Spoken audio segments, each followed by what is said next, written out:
Good morning, class. So today is our week 1 of our English lesson. And before we move on to our topic, we will first read The Miraculous Cow because every week we are including some passage for you to practice reading. Okay, so it's called reading integration. Let's read. It's the Miraculous Cow, narrated by Adela Hidalgo, a Tagalog from Manila, who heard the story from another Tagalog student. There was once a farmer driving home from his farm in his Cariton, 57. He had tied his cow to the back of his cart. As he was accustomed to do every evening on his way home, while he was going along the road, two boys saw him. They were Felipe and Ambrosio. Felipe whispered to Ambrosio, "Do you see the cow tied to the back of that carton? Well, if you untie it, I will take it to our house." Ambrosio approached the carton slowly and untied the cow. He handed the rope to Felipe and then tied himself in the place of the animal. "Come on, Ambrosio, don't be foolish. Come on with me," whispered Felipe impatiently. "No, leave me alone. Go home and I will soon be there," answered the cunning Ambrosio. After a while, the farmer happened to look back. What a surprise for him! He was frightened to find a boy instead of his cow tied to the carton. "Why are you there? Where is my cow?" he shouted furiously. "Rascal, give me my cow." "Oh, don't be angry with me," said Ambrosio. "Wait a minute and I will tell you my story. Once, when I was a small boy, my mother became very angry with me. She cursed me, and suddenly I was transformed into a cow. And now I am changed back into my own shape. It is not my fault that you bought me. I could not tell you not to do so, for I could not speak at the time. Now, generous farmer, please give me my freedom, for I am very anxious to see my old home again." The farmer did not know what to do, for he was very sorry to lose his cow. When he reached home, he told his wife the story. Now, his wife was a kind-hearted woman. So, after thinking a few minutes, she said, "Husband, what can we do? We ought to set him free. It is by the great mercy of God that has been restored to his former self." So the wily boy got off. He rejoined his friend, and they had a good laugh over the two simple fox. Now, this lesson deals with developing critical thinking by analyzing and completing analogy. So class, the topic for week 1 is completing analogy. And it says here, it includes deeper appreciation of patterns in terms of words and pictures. And you are expected to identify analogy and its basic types, supply words or expressions that complete analogy, and write an example of analogy and decide on the various benefits of seeing connections between words, terms, and concepts. So, for the introduction part, for what I know, using your previous knowledge, you have, for letter A, it says identify the appropriate word to complete the analogy by choosing the letter of the correct answer. Write your answers in your paper. So for introduction part class, just answer what you know. For example, number 1, teacher is to school, priest is to letter A, church, letter B, market, letter C, road, letter D, port. Of course, if you happen to check, teacher is in school, priest is in, the answer is letter A, correct? Because priests are seen in church. Okay, for letter number 2, so number 1 is a bonus question because I already answered it. Same with number 2, 3, 4, 5. So you have an idea of what analogy is. Okay? For letter B, complete each analogy by supplying the missing word. Choose your answers from the points below. Write your answers in your paper. Number 1, bicycle is to cyclist as airplane is to. Then you have to check your answer in the box. Here are right, pilot, school, weekend, compose, compassion, kid, for, uninteresting, Visayas. So, who drives the airplane? It's pilot. Very good. So, number 1, the answer is pilot. That will be a bonus question again. Okay? So, 1 to 10, you have to answer that. Okay, let's move on to the discussion part. What is analogy? It says here, analogy shows the relationships between words. So if you can look back for the first example earlier, we have to look back. For example here, for the introduction part, number 1, teacher is to school, priest is to church. Means to say, there is a connection between words.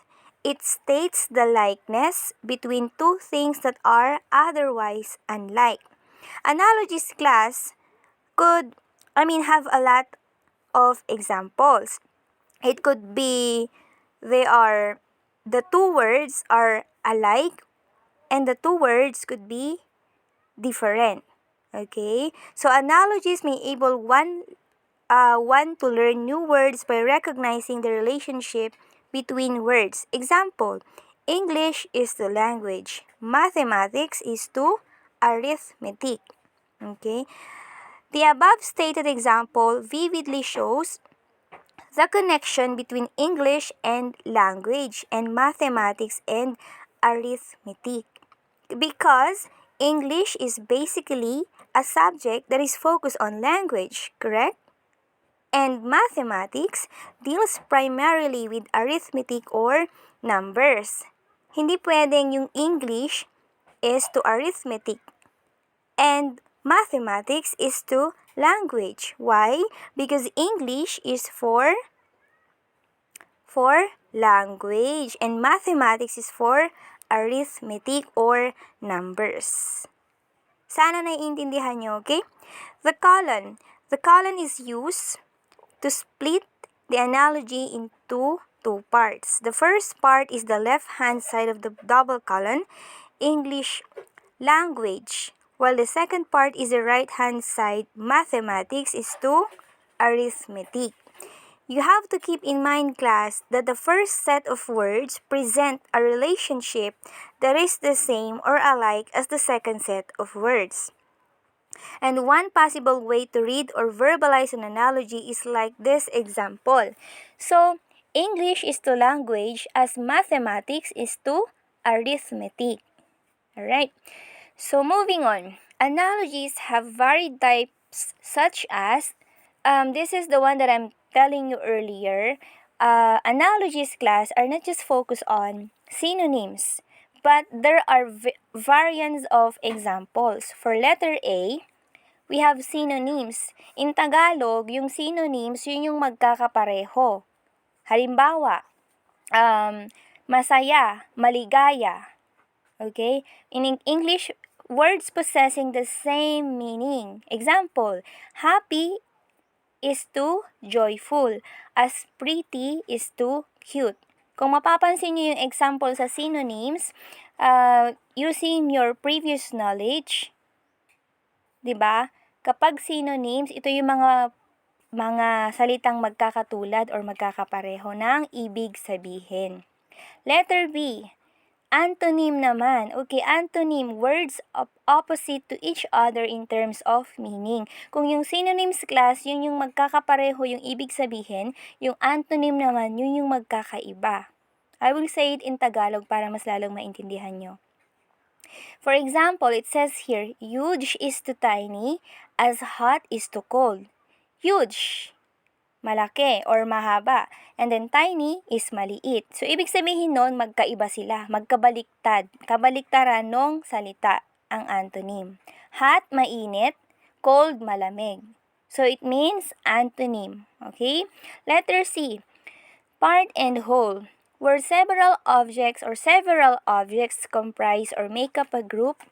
For example, heart is for circulatory and lungs is for respiratory. Ibig sabihin nun, class, yung isang part, compose siya ng isang whole.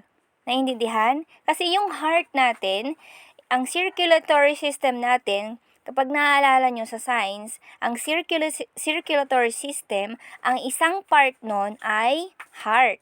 Okay? Tapos sa respiratory system naman natin, ang isang part sa isang katawan natin ay lungs. Kaya siya tinawag na part and whole. Okay? Letter F. Function shows what certain objects is for or explains its use. Example, keyboard is to type, stove is to cook. Very simple, class. Function. Parang ikaw, ano yung function ng TV? Halimbawa, TV, ano yung function niya? So, TV is to watch. Because you have to watch on the TV. And it says here on the example, keyboard of computer, you have to type. Ano yung function ng kamay mo? Ano yung function ng keyboard para sa'yo? Then you have to type. Stove. Kapag may stove ka naman, ano yung kalimbawa, may stove ka, anong gagawin mo sa stove? You have to cook. Right? So, and last is cause and effect. Cause and effect in Tagalog, class, is yung sanhi at bunga. Okay? So, cause and effect, showing cause and effect relationship. Example, study is to graduate. Hard work is to success. Naintindihan? So, it says here, or meaning to say, study, kapag nag-aral ka, yung effect nun, gagraduate ka. Next example, hard work. Kapag nagsumikap ka, ang effect nun ay magsasucceed ka sa buhay. Okay? So, that's why it's called cause and effect. Another example, kapag hindi ka nag-face mask, not using face mask is to chances of having virus or COVID virus. And kapag naman nag-vaccine ka or nag-face mask ka, chances are or is to vaccinated is to less getting the virus. So that's what we call cause and effect. Alright, so that is all about analogy. Again, analogies, types are letter A, synonyms, letter B, antonym, part and whole, characteristics, and function. So, if we get the acronym, we have, and letter E is cause and effect. So, the acronym is SAPCFC. So, just memorize the letters SAPCFC. So, you could easily remember our topic.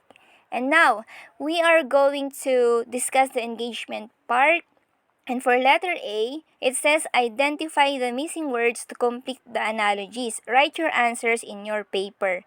So, identify mo, just like the previous examples earlier. Number 1, bird is to. Number 2, ant is to 6 legs. So, bird is to blank, fish is to swim. So, you have the idea there for number 1. Bird, for example, number 1, I'm gonna answer it for you for bonus question again. Bird is to fly. The answer is fly. Kasi ang bird, ang ibon ay lumilipad.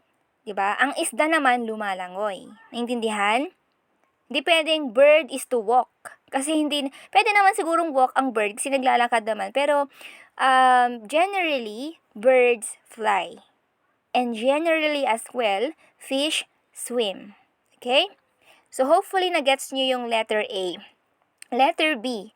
It says, complete the analogies by identifying the missing items. Write the letters of your answers in your notebook. For example, rain is to monsoon as wind is to blank. Okay. So, sana alam nyo na tong letter B kasi na-discuss na natin to kanina. And for the assimilation part, In this activity, you will identify the missing words to complete the analogies. Then, translate the analogies into sentences. Write your answers in your notebook.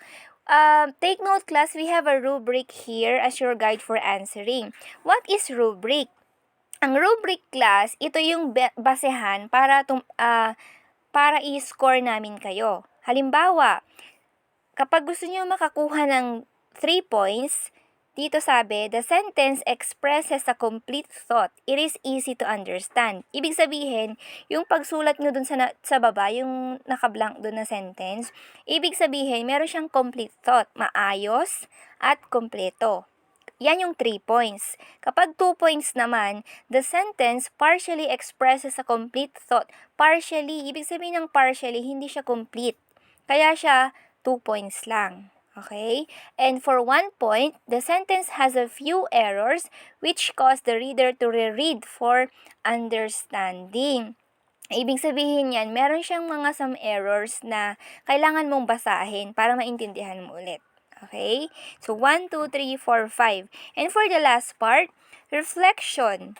Kung naintindihan nyo tong topic natin, isulat nyo dito, I understand that, ano yung nararamdaman mo, ano yung gusto mong sabihin dyan. I realize that, sa topic na to ang na-realize mo, at nung nagsasagot ka ng module at ng week na to, anong na-realize mo.